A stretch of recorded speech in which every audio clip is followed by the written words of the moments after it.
Assalamualaikum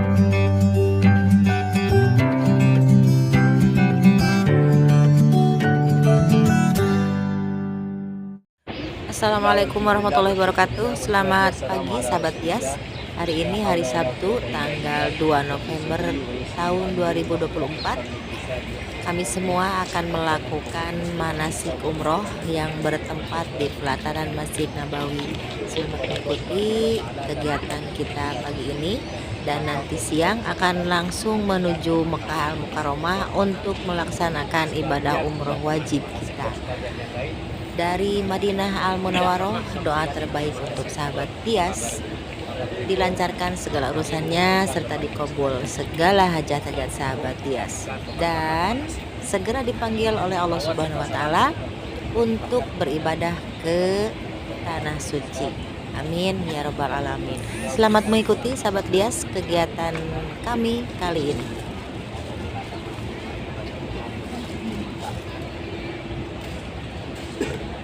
Bapak Ibu jamaah semuanya tidak mengurangi rasa hormat dan suka taklim kami kepada teman-teman semua.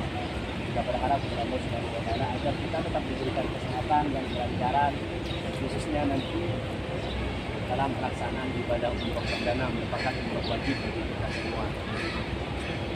Yang pertama, tentu dalam melaksanakan ibadah umroh kita disunnahkan bersih-bersih badan. Pertama, seperti memotong kuku boleh sebelum melakukan niat. Jadi nanti setelah kita manasik, kita memotong kuku atau mencukur bulu ketiak dan bulu-bulu yang lainnya. Itu disunnahkan. Setelah itu baru kita nanti sebelum melakukan sholat zuhur, kita bisa melakukan mandi ihram. Niatnya nawaitul ghusla lil ihrami lillahi ta'ala. Saya niat mandi ihram sunnah karena Allah. Mengapa saya sebut sebelum zuhur? Karena nanti pada saat melakukan sholat zuhur sudah mengenakan kain ihram. Nanti setelah zuhur kita tidak perlu mandi lagi. Kita hanya mengambil barang-barang, makan siang, kemudian kalau batal tetap wudhu nggak apa-apa, atau wudhunya nanti di Masjid Bir Ali juga nggak apa-apa. Yang disunatkan mandi ihramnya saja. Mengapa sebelum zuhur? Karena nanti zuhurnya harus mengenakan kain ihram, dan setelah zuhur bisa langsung makan siang dan hanya mempersiapkan barang-barang yang mau diambil di kamar, biar tidak perlu mandi lagi atau memakai kain ihram lagi. Untuk mempersingkat waktu, bisa dipahami? Untuk mempersingkat waktu, maka nanti mandinya sebelum zuhur dan pakai kain ihramnya sebelum sholat zuhur. Kita sholat ke sini ke masjid, sholat zuhurnya sudah mengenakan kain ihram. Perempuan baju putih dia. Yang perempuan intinya yang sesuai arahan yang difasilitasi oleh travel. Kayak punya Bu Erlin tadi udah kayaknya punya arhas. Oh, yang tahun lalu. Bisa dipahami, sebelum zuhur mandi ihram, pakai kain ihram dan sholat ke masjid sudah mengenakan kain ihram. Untuk apa? Agar nanti setelah zuhur tidak kerepotan, karena juga hotel jam 1 sudah harus dikosongkan. Paling lambat jam 1.30 kamar harus dikosongkan. Iya, setelah makan baru masuk kamar lagi, mau wudhu atau tapi nggak perlu wudhu juga nggak apa-apa. Ngambil barang-barang yang masih mau dibawa ke Mekah, semuanya jangan ditinggal. Bisa dipahami? Itu yang pertama yang perlu kita lakukan. Selanjutnya, hal-hal yang perlu juga dipersiapkan pada saat umroh. Kita mulai dari dengarkan dulu hukum melakukan umroh. Yang baru pertama kali dalam hidupnya melakukan umroh, hukumnya wajib. Ya, yang baru pertama kali melakukan umroh dalam madhab Syafi'i, hukumnya wajib sebagaimana hukumnya melaksanakan ibadah haji, sama-sama wajib. Nah, dan yang sudah melakukan ibadah umroh, hukumnya sunnah. Ya, jadi jangan disalahpahami. Nanti kalau misalnya saya mengatakan hari pertama ini merupakan umroh wajibnya bagi yang belum pernah melaksanakan ibadah umroh. Dan karena ini hukum umroh wajib, maka tidak boleh melakukan badal umroh untuk orang lain, harus untuk dirinya sendiri, ya. Nah, kalau yang sudah pernah umroh seperti Bunda Emma, Bunda Okta dan yang lainnya misalnya pernah umroh, boleh untuk diniatkan untuk orang tuanya atau siapa, terserah.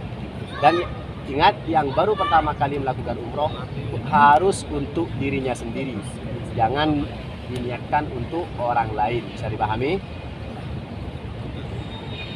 Selanjutnya, syarat wajibnya orang melakukan ibadah umroh.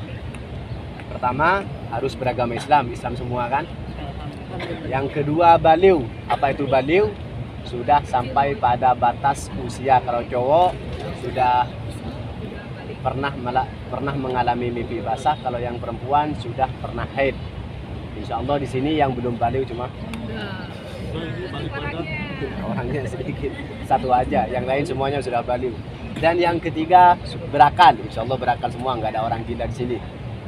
Yang selanjutnya, aman di perjalanan, insya Allah, karena ini kita berangkatnya menggunakan visa umroh, juga melalui travel resmi.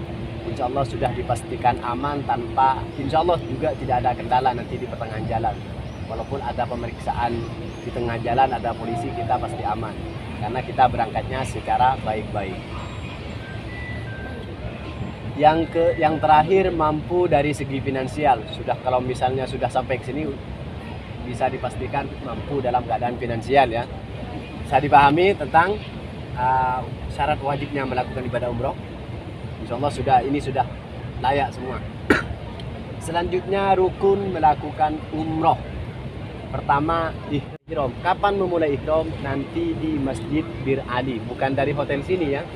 Walaupun saya menyarankan tadi harus mengenakan kain ihram, itu tujuannya agar tidak repot dan untuk mempersingkat waktu saja.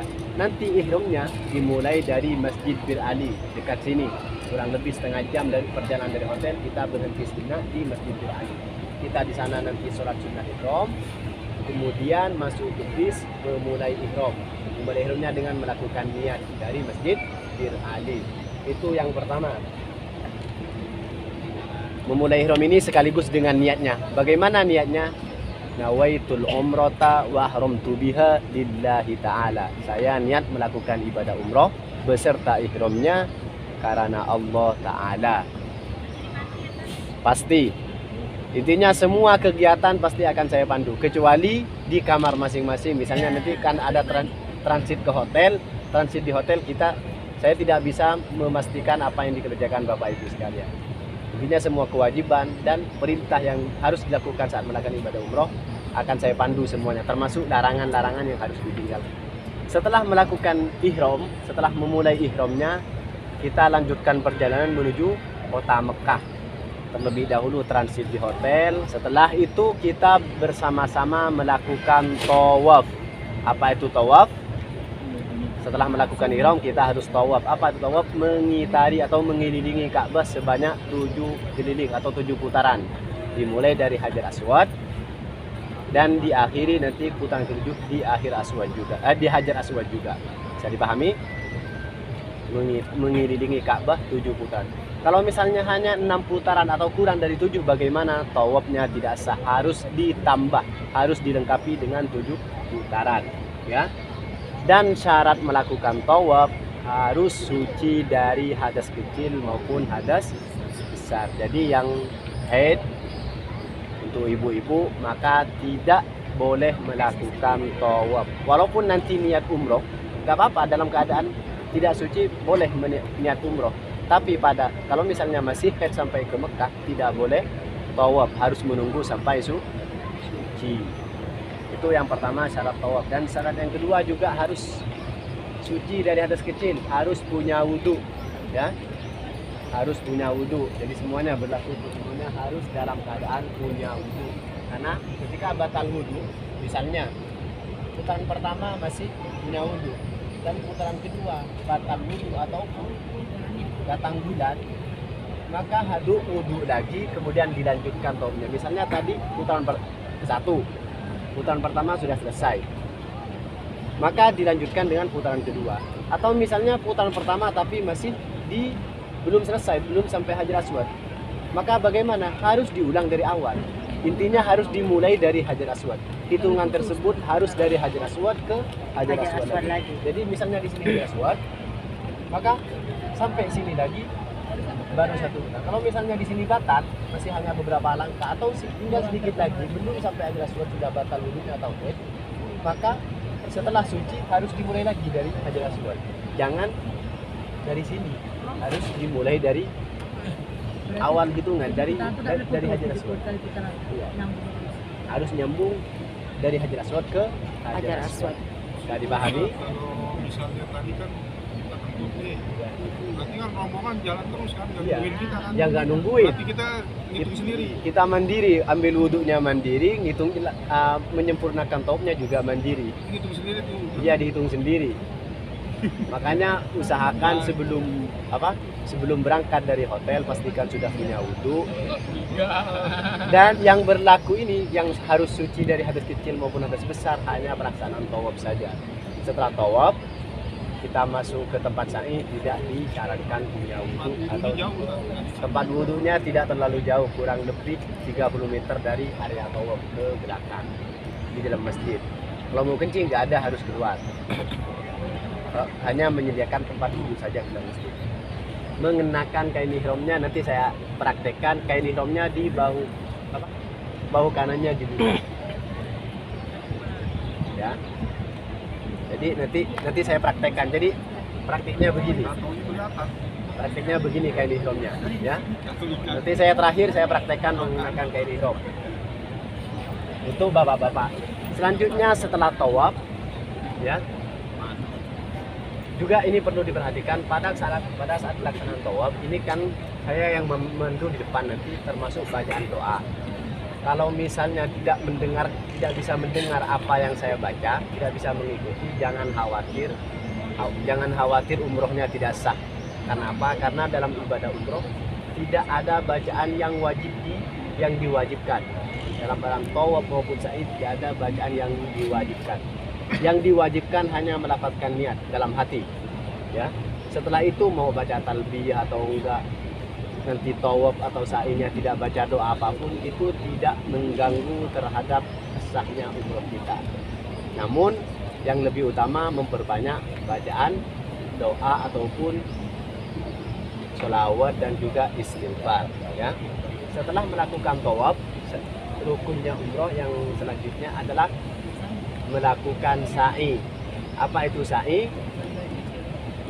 Berjalan mulai dari Bukit Sofa diakhiri di Bukit Marwah.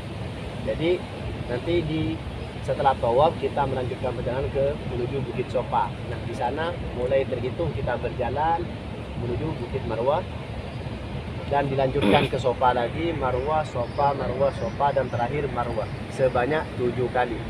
Bukan 7 kali ini. Gambaran Bukit Sofa tempat pesaknya seperti ini, dari sini ke sini. Jadi kita mulai dari sini, di akhirnya nanti di sana. Jadi hitungannya 1, 2, 3, 4, 5, 6, 7 terakhir di Bukit Marwah, ya. Dan batal wudhu tidak apa-apa. Juga dalam keadaan haid, misalnya nanti setelah tawaf tiba-tiba datang darah haid juga tidak masalah. Yang harus suci pada saat tawaf saja, ya. Untuk ke Hajar Aswad, mohon maaf ya tadi saya lupa. Untuk ke Hajar Aswad pada saat pelaksanaan umroh bukan tidak boleh menyentuh Hajar Aswad. Namun karena di Hajar Aswad ada minyak wangi serta kiswah Ka'bah juga ada minyak wangi, maka tidak diperbolehkan menyentuh Ka'bah, ya. Pada saat tawaf, biasanya orang tawaf seperti ini nih, kemarin malam itu pernah kapan kita bisa nyentuh Hajar Aswad? Nyentuhnya pada saat Tawaf di sunnah. luar umroh, mau tawaf sunnah atau nanti di akhir agenda pada saat tawaf wada. Kalau misalnya pengen sering-sering menyentuh Ka'bah, silahkan tawaf sunnah secara mandiri, atau nanti saya agendakan di hari bebas akan saya ajak semuanya untuk melakukan tawaf sunnah bersama-sama. Selebihnya dilakukan secara mandiri, ya.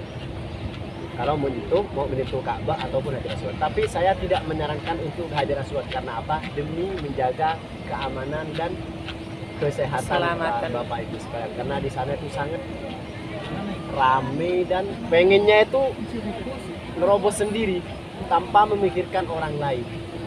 Biasanya ketika pengen lewat aja, dan di sana itu bukan orang Indonesia semua, banyak orang yang seperti ini, gede, tinggi, besar, kuat lagi.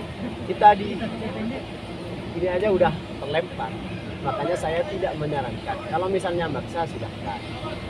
Karena juga mencium hajar aswad itu hukumnya sunnah karena pernah dilakukan Nabi. Tapi saya tidak menyarankan demi kesehatan Bapak Ibu. Selanjutnya kembali ke sa'i, dan di sa'i juga sama dengan tawaf, tidak ada bacaan yang diwajibkan, tidak ada bacaan doa-doa yang diwajibkan. Hanya saja nanti akan kami pandu bacaan doa apa saja yang bisa, khususnya yang ada di buku panduan. Itu sudah rekomendasi dari Kementerian Agama. Dan di tempat sa'i juga ada daerah yang disunatkan lari-lari kecil bagi yang mampu, khusus yang laki-laki, perempuan tidak disunatkan walaupun sehat. Khusus laki-laki saja, namanya nanti ada di lampu hijau, di bawah lampu hijau di sana nanti disunatkan lari-lari kecil bagi bapak-bapak, ibu-ibu tidak. Dilanjutkan dengan rukun umroh yang selanjutnya adalah tahallul. Apa itu tahallul?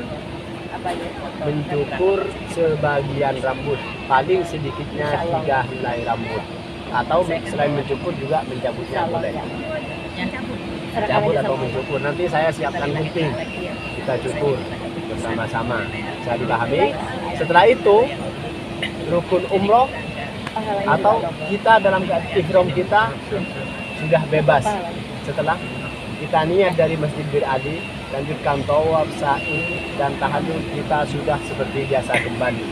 Boleh meninggalkan atau boleh mengerjakan larangan-larangan yang sebelumnya diharamkan pada saat berihram.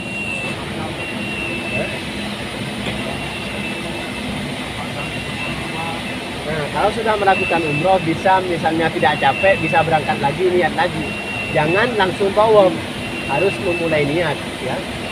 Mikot dulu kan? Mikot lagi.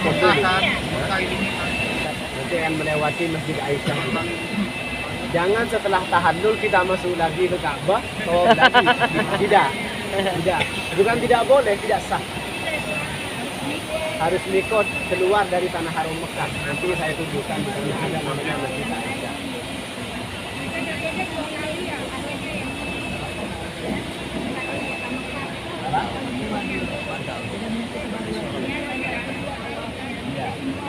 Dan umrohnya kita bukan hanya sekali, bisa membatalkan di kesempatan kedua.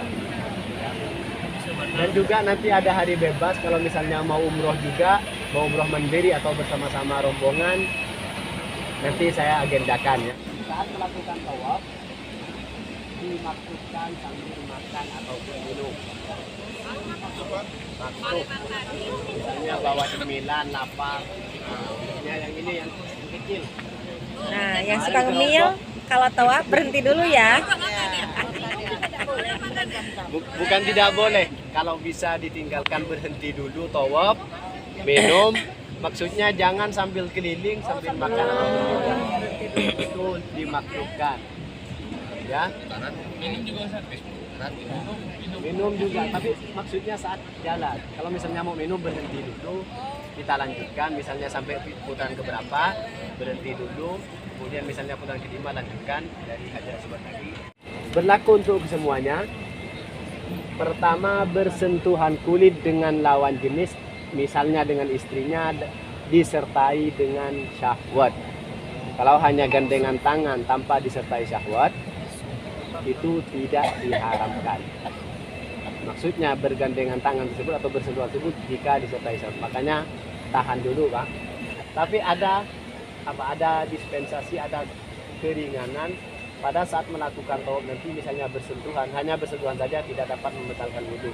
Tapi ada hal-hal yang harus dilakukan nanti, saya jelaskan nanti. Misalnya dari wudhu, dari segi wudhunya saja. Ya. Selanjutnya melakukan jima. Ini juga tidak diperbolehkan yang suami istri. Coba paham. Yang ketiga, membunuh buruan hewan darat. Nanti di sana ada burung, ada belalang, ada apa, hewan apapun, nyamuk, lalat nanti di sana di Masjidil Haram jangan sampai dibunuh. Ya. Kan. Selanjutnya misalnya sudah membunuh burung di sana atau menyembelih burung, kemudian dimakan, burung tersebut juga tidak diperbolehkan. Makanya jangan sampai mengalirkan darah sedikit pun untuk hewan, ya. Selanjutnya memotong pepohonan ataupun nanti di Masjid Bir Ali ada rumput ataupun ada pohon bunga di sana. Misalnya sudah melakukannya, iseng-iseng metik daunnya, jangan. Makanya nanti kita niatnya di dalam bis saja setelah melakukan sholat sunat. Setelah masuk Masjid Bir Ali kita niatnya di bis agar untuk menghindari hal-hal tersebut. Kalau sudah di bis sudah pasti aman, ya. Selanjutnya memakai wewangian. Bisa dipahami? Jangan ketika nanti sudah melakukan nawaitul umrata wa harum biha, kita sudah tidak diperbolehkan memakai wangian, parfum, apa saja, yang penting wangi. Tawas juga tidak diperbolehkan, yang penting wangi, semuanya tidak diperbolehkan.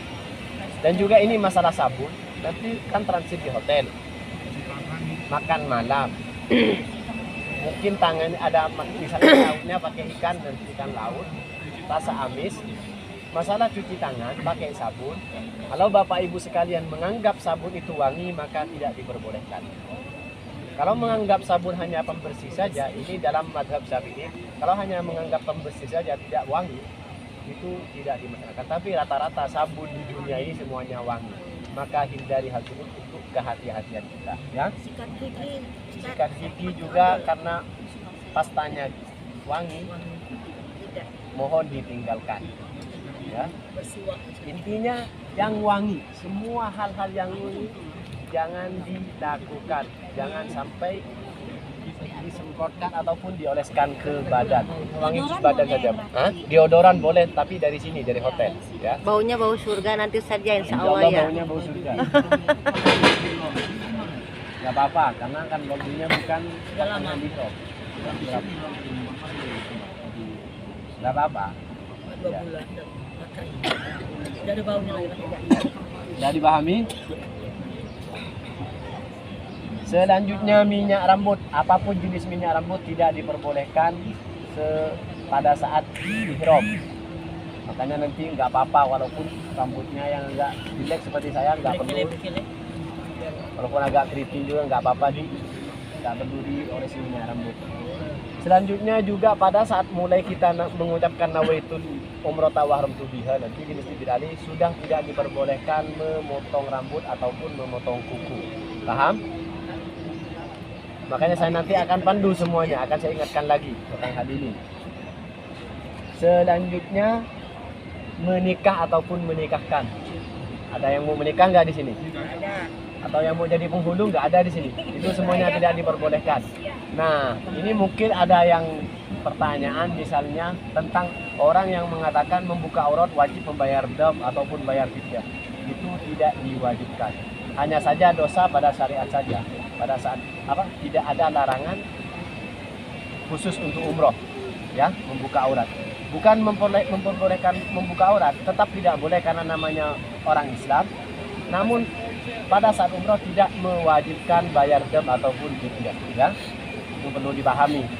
Umroh itu tidak seribet yang kita bayangkan. Tidak semuanya harus bayar dam apa segala macam, enggak. Tidak semuanya harus membeli kambing seharga jutaan, tidak. Ini yang khusus untuk laki-laki. Pertama, menutup kepala, misalnya pakai peci, pakai sorban. Kalau untuk perempuan ini tidak berlaku, ya.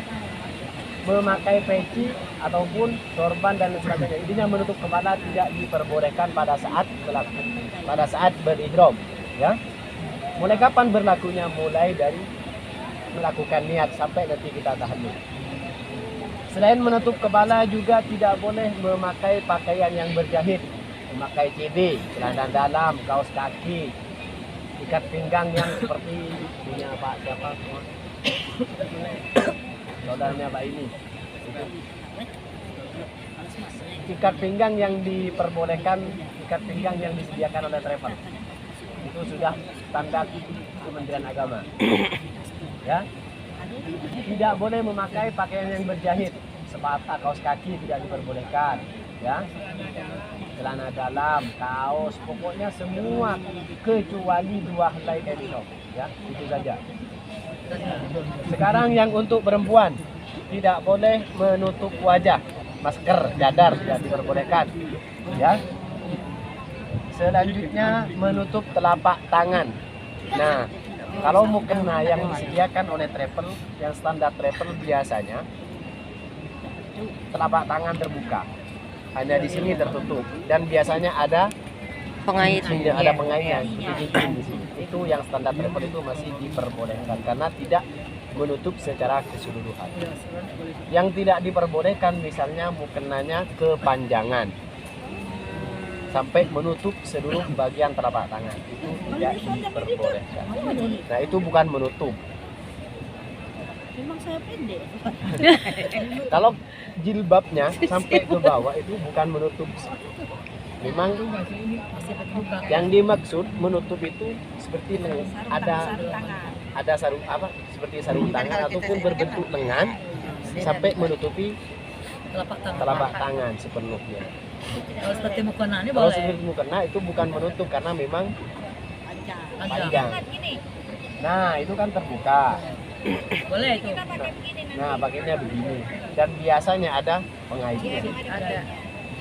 Atau kalau nggak ada pengaitnya biasanya di sini pakai karet. Jadi tidak sampai merosot ke Ada. Pakai. ini. Pertama menutup wajah, yang kedua menutup telapak tangan. Perempuan memakai kain berjahit, pakai kaos kaki apa saja boleh, kecuali masker ataupun cadar dan telapak tangan tetap terbuka. Bisa dipahami hal ini? Selanjutnya denda atau dam bagi yang melanggar larangan-larangan ihram. Memburu binatang darat, membayar damnya atau dendanya membayar seharga hewan yang diburu. Misalnya kita nanti membunuh onta di tengah jalan misalnya, maka harus membayar denda seharga unta yang dibunuh. Berapa harga unta? Kurang lebih 50 juta. Makanya jangan buru onta. Makanya nanti jangan turun dari bis. Hah? Gak ada duit. Kalau bunuh galang. Makanya hindari kalau gak ada duit. Selanjutnya bersentuhan dengan lawan jenis yang disertai syahwat. Apa dendanya? Wajib menyembelih kambing. Misalnya bapak yang suami istri bergandengan tangan, kok tiba-tiba tahu-tahu ada rasa pengen, makanya wajibnya kurang lebih 500 rial. Kalau dirupiahkan di atas 2 juta rupiah. Makanya sayangi uangnya, mending disedekahkan saja atau nanti di kampung beli sesuatu untuk disedekahkan ke tetangga, bikin selamatan daripada harus menyembelih kambing di sini, ya.